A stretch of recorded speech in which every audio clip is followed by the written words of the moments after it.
Hello guys, আসসালামু আলাইকুম। কেমন আছেন সবাই? আশা করি ভালো আছেন। আপনাদের দয়া আমিও ভালো আছি, আলহামদুলিল্লাহ। আজ আমি আপনাদেরকে আলু দিয়ে দেশি মুরগি রান্না করে দেখাবো। এজন্য আমি একটা মুরগি নিয়েছি।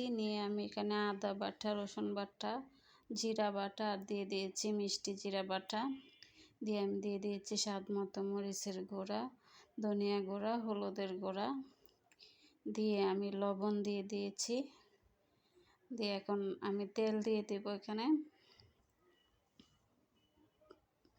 এখন আমি মাংসটাকে মেখে নেব, ম্যারিনেট করে নেব। আমি ভালো করে মাংসটাকে মেখে নেব।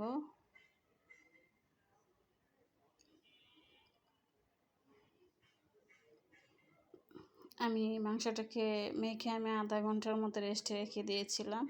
আধা ঘন্টা পর আমি রান্না করতে চলে আসলাম। এখন চুলায় একটা কড়াই বসিয়ে দিয়ে আমি দিয়ে দিয়েছি তেজপাতা, গরম মশলা, এলাচ, লবঙ্গ, দারচিনি, পেঁয়াজ এগুলি দিয়ে আমি ভেজে নিচ্ছি। ওটা স্কিপ হয়ে গেছে, কোনোভাবে দেখাতে পারিনি, সরি। এখন ওই যে ম্যারিনেট করা রাখা মাংসটা আমি দিয়ে দিচ্ছি। আমি নেড়ে চেড়ে মিশিয়ে নিচ্ছি। আর এভাবে দেশি মুরগিটা রান্না করলে খুবই স্বাদ হয়, অসাধারণ লাগে খেতে। আর দেশি মুরগিটা তো আমি একটু ঝাল করব, তাই একটু ঝালটা একটু বেশি দিয়েছি। আমার কাছে ভালো লাগে, একটুখানি বেশি দিয়েছি, একদম বেশি না। আমি এখন ঢাকনা দিয়ে ঢেকে দেব, দিয়ে কষিয়ে নেব। এই দেখুন, আমি হাঁড়িটা পাল্টিয়ে নিয়েছি। ওই হাঁড়িটা একটু ছোট হয়ে গেছিলো। আলুটা দিলে আর কি, আলু আর ঝোল দিলে একদম ভরে যাবে, সেজন্য আমি আরেকটু বড় হাঁড়ি নিয়েছি। ওইটা আমি অফ ক্যামেরা পাল্টিয়ে নিয়েছিলাম। এখন আমি আবার আরেকটু ঢাকনা দিয়ে ঢেকে রান্নাটা করে নেব, যেহেতু দেশি মুরগি একটু শক্ত। আমি বেশি করে কষিয়ে নিচ্ছি। এখন এই পর্যায়ে আমি আলুটা দিয়ে দেব। আমি আলুটা দিয়ে দিয়েছি, একটু নেড়ে ছেড়ে দিয়ে আমি আরেকটুখানি কষিয়ে নেব। আলু দিয়েছি, এখন আরেকটু কষিয়ে নেব, আমি ঝোলটা দিয়ে দেব। আমার ভিডিওটা কেমন লাগছে আপনারা কমেন্টে জানাবেন। যদি ভালো লাগে তাহলে আমার চ্যানেলটা সাবস্ক্রাইব করে, লাইক কমেন্ট করে আমার পাশে থাকবেন প্লিজ।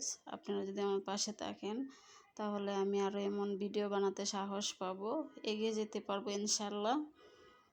এই যে দেখুন, আমি যে মেখে রেখেছিলাম যে মশলাটা মাংসের, সেটা আমি ধুয়ে দিয়ে দিয়েছি।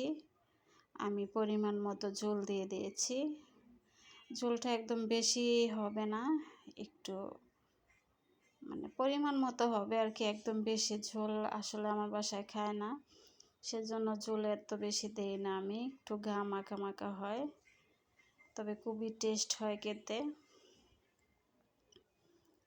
আর আমি সব সময় মৌরি জিরাটা, যেটা অনেকে মৌরি জিরা বলে, অনেকে গমরি বলে, অনেকে মিষ্টি জিরা বলে, আমি সেই জিরাটা আমি সব সময় মাংস রান্নাতে ইউজ করি। মাংসের স্বাদ দ্বিগুণ বেড়ে যায়। অনেকে জানেই না যে ওই জিরাটা মাংসতে খায়। আমি দিয়ে দিয়েছি কাঁচামরিচ আর দিয়ে দিয়েছি গরম মশলা, আমি আর একটু রান্না করে নেব। আর মিষ্টি জিরাটা দিলে মাংসের স্বাদ অসম্ভব মজা হয়। আমি সব সময় রান্না করি, খুবই টেস্ট হয়। আমার রান্নাটা কেমন হয়েছে আপনারা কমেন্টে জানাবেন। আর ভালো লেগে থাকলে সাবস্ক্রাইব, ফলো দুইটাই দিয়ে দেবেন। ধন্যবাদ।